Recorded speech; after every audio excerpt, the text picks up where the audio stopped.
ایک بات انتہائی افسوس سے کہنا پڑتا ہے، جب الیکشن کے دن آتے ہیں، چاہے وہ پاکستان پیپل پارٹی کا نمائندہ ہو، نون کا ہو، وحدت کا ہو، تحریک کا ہو، کاپ کا ہو، جو بھی ہیں، سو اینڈ دیٹ، جب الیکشن کے دن آتے ہیں تو ان کو بڑا یاد آتے ہیں عوام، اور غریب غربا لوگوں کے دروازے دروازے میں جا کر یہ لوگ فریاد کرتے ہیں ووٹ کے لیے۔ جب ان کو مرآت، جھنڈے، ٹیڑے اور گڈ مین مل جاتا ہے تو یہ بڑے مدہوش ہو جاتے ہیں۔ جی بی گلگت بلتستان کی یوتھ، چاہے آپ بلتستان میں ہو، چاہے آپ گزر میں ہو، چاہے آپ دیامر میں ہو، چاہے آپ استور میں ہو، میں آپ سے بھرپور مطالبہ کروں گا، آپ نے اس لیڈر کو چننی ہے جو آپ کی ایجوکیشن کے اوپر، آپ کی صحت کے اوپر، آپ کے روڈوں کے اوپر، آپ کی تعلیم کے اوپر، آپ کے معاملات غریب، یتیم، مسکین کے اوپر نظر ثانی کرنے والے لوگوں کو آپ نے ووٹ دینی ہے۔ ابھی ان کے دن آئے ہیں، کیونکہ یہ جدید ٹیکنالوجی کا زمانہ ہے۔ ابھی 5-6 مہینہ، 8 مہینہ، فار ایگزامپل 8 مہینہ سمجھے یا 1 سال سمجھے، ابھی ان کے دن آئے ہیں، آپ کے سلام بھی یہ لے لیں گے، آپ کو سلام بھی یہ کریں گے۔ بھائی خدا را، آپ نے اس لیڈر کو چننا ہے جو آپ کے جی بی کے معاملات کو مد نظر رکھیں، وہ کوئی بھی ہیں۔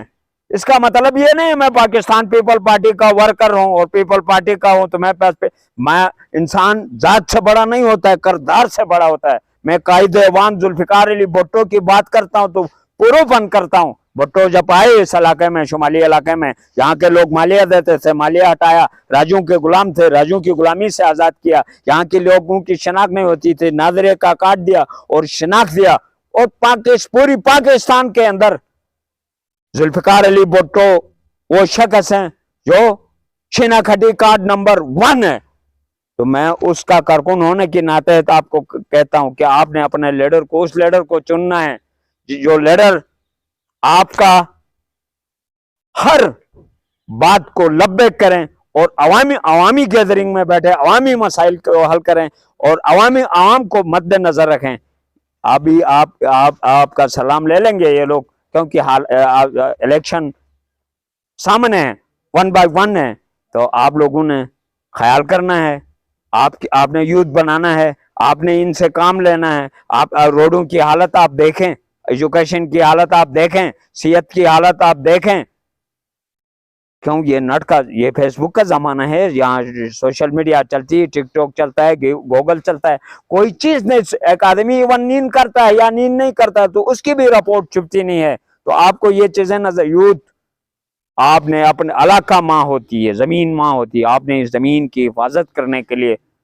آپ نے دن رات محنت کرنا ہے اور اپنے آپ کے اندر اتفاق کرنا ہے۔ آپ نے یہ دیامر ہے، یہ بلتستان ہے، یہ گزر ہے، یہ اسکردو ہے، یہ نگر ہے نہیں کہنا ہے۔ پاکستان زندہ باد، پاکستان پائندہ آباد، گلگت بلتستان زندہ باد۔ مان الرحیم، سمر عباس قذافی صاحب، ایک چیز ہیں، جون جولائی میں تو ایک اپنا مزہ ہے، اس کا ایک اپنا احساس ہوتا ہے، لیکن ابھی جی بی گلگت بلتستان کے اندر برف پڑتی ہے، جنگل اور جنگلی حیات بھی ڈاؤن میں آ جاتی ہیں، اور آخری پھل جی بی کا جاپانی ملوک جہاں پہ پائے جاتے ہیں، خصوصاً گلگت بلتستان کے کونے کونے میں آنے والی ٹوریزم کو، چاہے اندرونی ملک کا ہو، بیرونی ملک کا ہو، سرزمین گلگت بلتستان میں خوش آمدید کہتا ہوں، کیونکہ اس لیے اس وقت آئی بیکس بھی ہیں، سونو لیپرڈ بھی ہیں، جتنے جنگل اور جنگلی حیات ہیں وہ ڈاؤن میں آ جاتی ہیں۔ ان کا دیکھنا، ان کی سیر و تفریح کرنا بہت بڑا مزہ آتا ہے، اور اسپیشلی طور پر یہاں پہ جو چشمے ہوتے ہیں جی بی کے، باقاعدہ طور پر تارکول روڈ کے اندر ہی بہت سی ایسی جگہ ہیں جہاں پر چشمے ہیں، گرم چشمے، ان کا الگ ایک باقاعدہ طور پر ان کی پانی کا گھٹنوں کی بڑی علاج ہوتی ہیں، اور یہاں کے لوگ موسمی جب انجوائی ہوتی ہیں تو برف کا ایک الگ بہت بڑا مزہ آتا ہے، اور برف کے جو میدان نظر آتے ہیں، جو پہاڑیاں نظر آتی ہیں، اور برف کے اندر جو گلیشیئر کا ایک اپنی خوبصورتی ہے، ایک اپنا نیچرل ہے، تو اس حساب سے میں باقاعدہ طور پر